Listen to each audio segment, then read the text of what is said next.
Right, okay, I did a test earlier. I didn't film it, so I need to put something on this camera before it falls over. I think that should work. Right, I was doing a test with just this little coil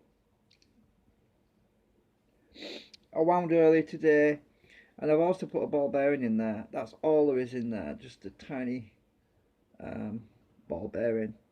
And I'm going to show you the current on and that. I mean, this coil is just 150 turns, and I live streamed the winding of the coil, and I need to stack more of these. I stuck it inside this frame simply because I want to hold the coil like that because trying to hold the coil means manually I tend to squeeze it and it gets moved around. So by having it in this is one of my holders that I put in my device to hold everything together. Now I wanted to show you the let's see, is the meter going to be, oh, you're not going to see it that way. Right, the meter's going to be on its side. Let me just move that stuff out of the way. I hope you can see the meter. Oh shit, it's not going to work. I need light on it. Hang on.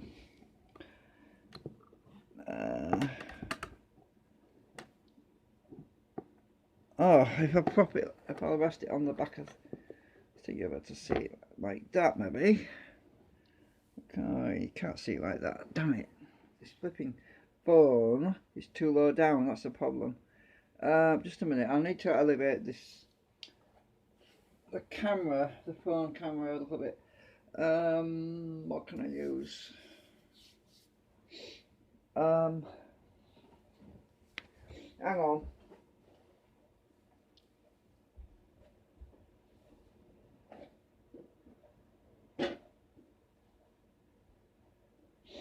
I'll use this box.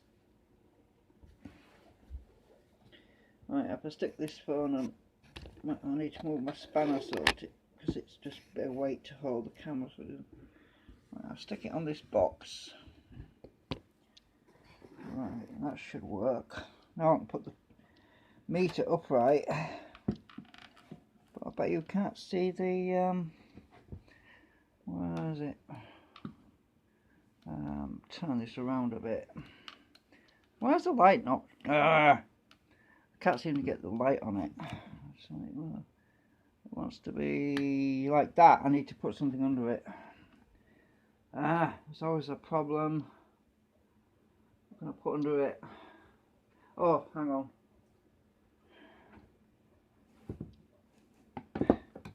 That should work. Right, can you see the meter?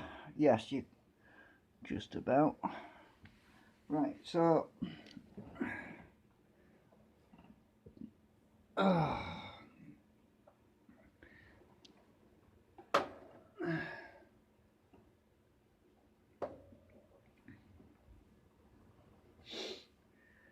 right, now the manual drum is here. This is what I'm going to use.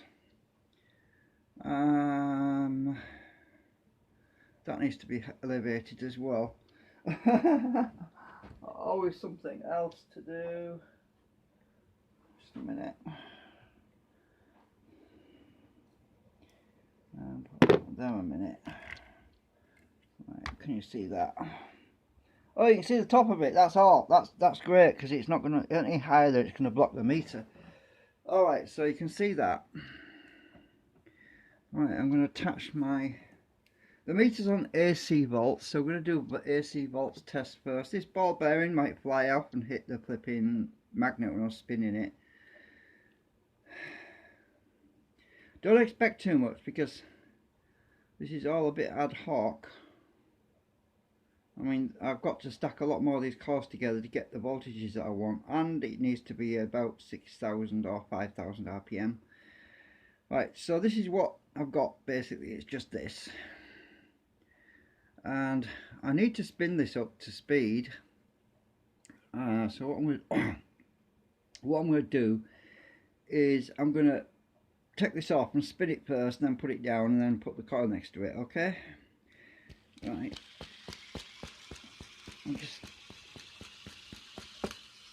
that's about as much as I can get out of it. It's going to fall off if I'm not careful. This is voltage, about 6.6 of a volt. Look,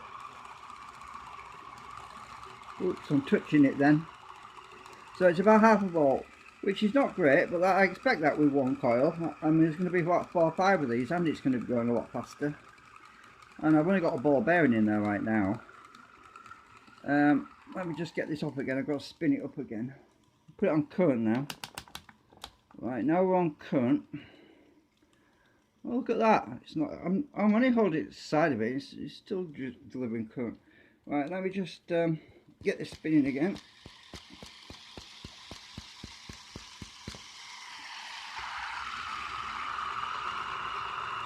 We've got the current 90 milliamps peaked, and there's not much drag on it. Oh, it's catching on something actually. You can see the current. Right, it's catching. Just a minute. Let me just sort my mechanism out on here. I'll turn it around actually, spin it the other way, because I don't know why it keeps catching on something like that. Right.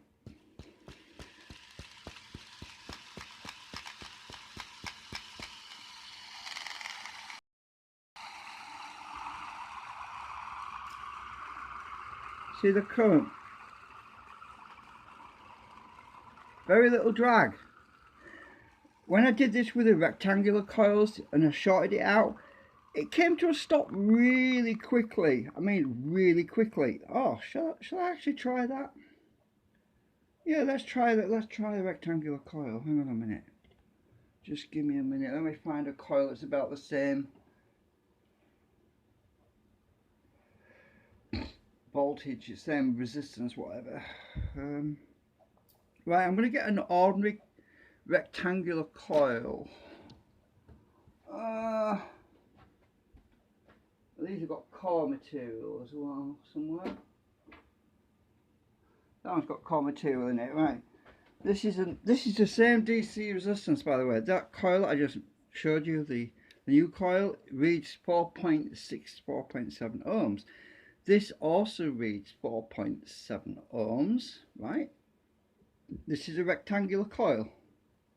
This is the conventional rectangular coil. Clip the wires. Oh, come on. It's not staying on. Why is it not staying on? Must be a crap on there or something. I was going to put a bend in it so it doesn't fall off. Right, this is a conventional coil. I want to show the difference. You'll see how much difference the drag is. Right.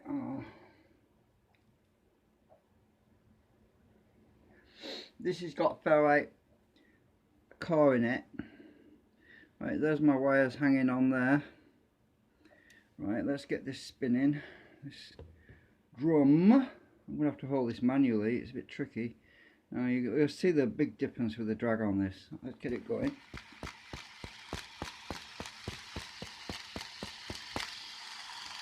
Watch.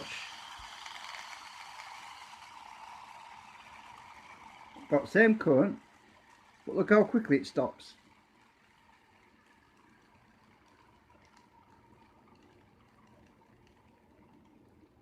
It stops a lot quicker. Let's go again.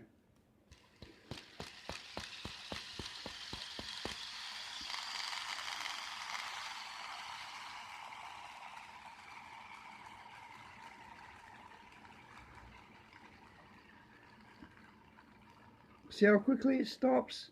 Right, go back to the other one. Right, oh, you check voltage. Oh, it doesn't matter. It's the same DC resistance, it should be the same voltage. Right, let's check this other one again.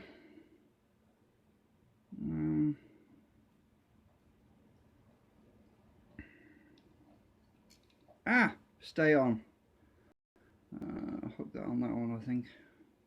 Don't matter which way around they are. It's AC. Right. Let me just... I'm using a ball bearing at the moment. I could stick the ferrite ring in as well. I'll try that in a bit. I'm just going to get this going. I hope you can see me alright. I think you can, just about.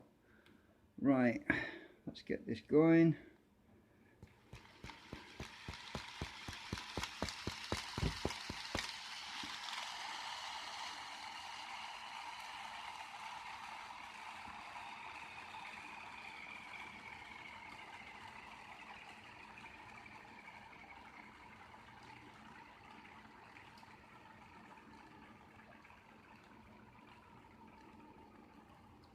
Oops, I'm touching it. There's less drag anyway. I'm convinced of it. I haven't timed it. I really need to time it. But that's with the ball bearing. Let me take the ball bearing out. Because the ball bearing is not the test I did earlier. The proper test is with the ferrite. Because the other one, the rectangle one I just did, had ferrite in it. And this... let's put this little tiny ferrite core, which is this thing here, in the back of the coil. I have to hope it doesn't fly out and stick to the magnet, because it could fly across the room.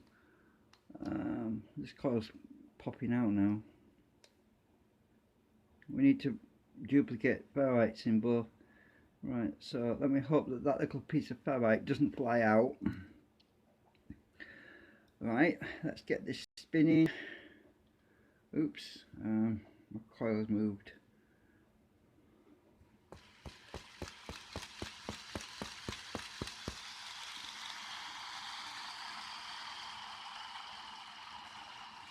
Current was 100 milliamps at peak just then.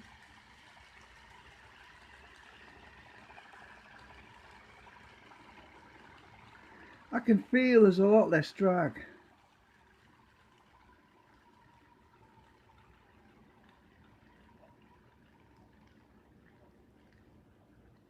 Do it again.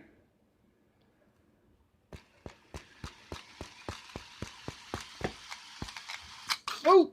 Ah! I knocked it off the stand.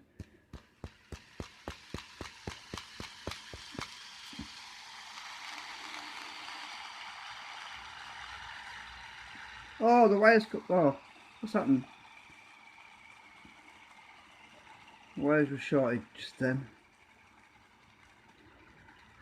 Yeah, I need to do that again because the wire shorted on the meter.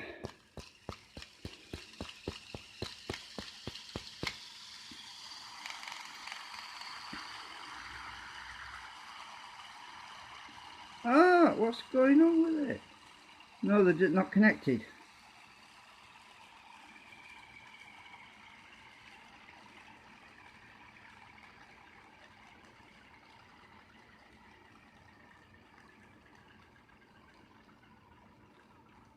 It feels like there's a lot less drag. Anyway, so that's the test with this one. Yeah, very interesting. Don't forget that this coil's only got 150 turns on it, this little thing here.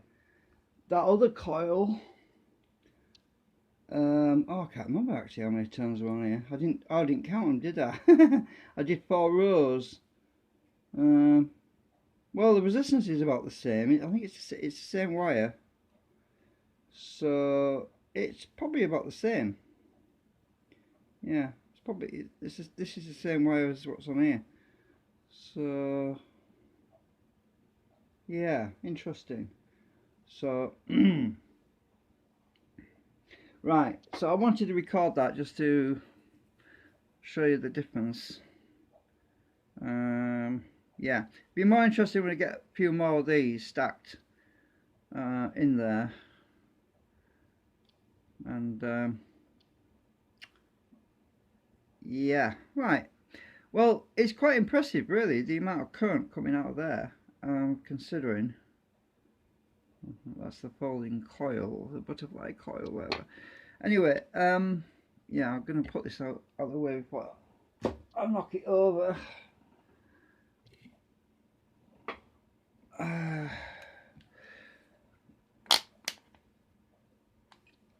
So that's that for now.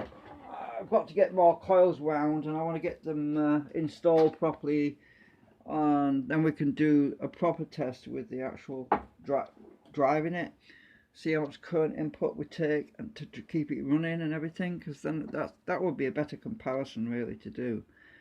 But as I say, it's not practical to just install one little coil in there, because it's not going to be comparative, because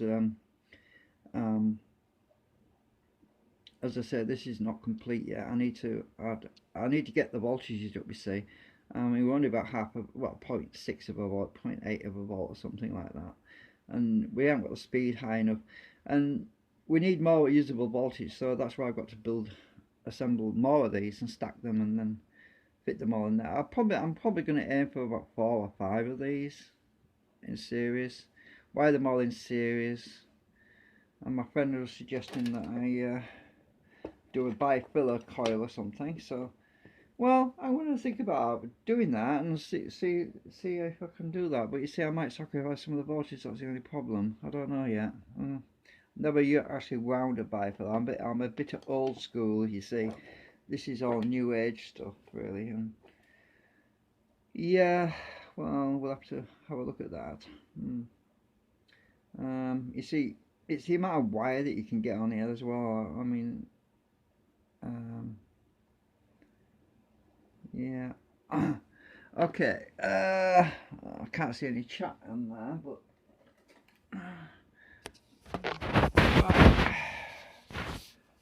okay, that's, make sure I'm not muted as well, because sometimes I mute myself.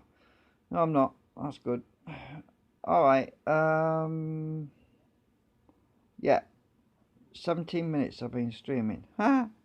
Okay, right, I'm gonna go anyway, and I'll be back later. Oh, you just arrived? Alright, well, don't worry, M3, I'm gonna post a link in a minute anyway in the chat, so you can just go and watch it. I've just done some tests.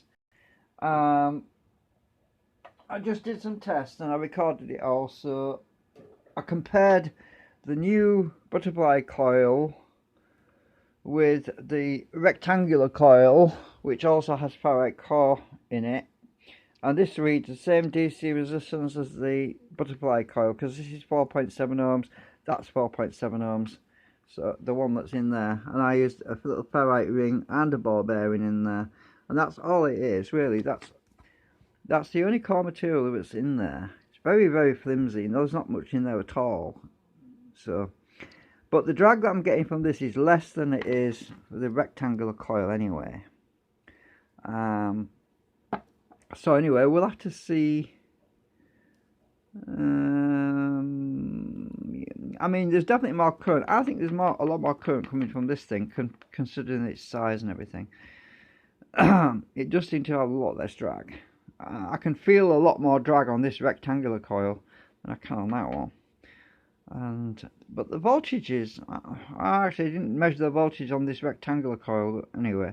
I'm going to go, and then I'm going to get you a link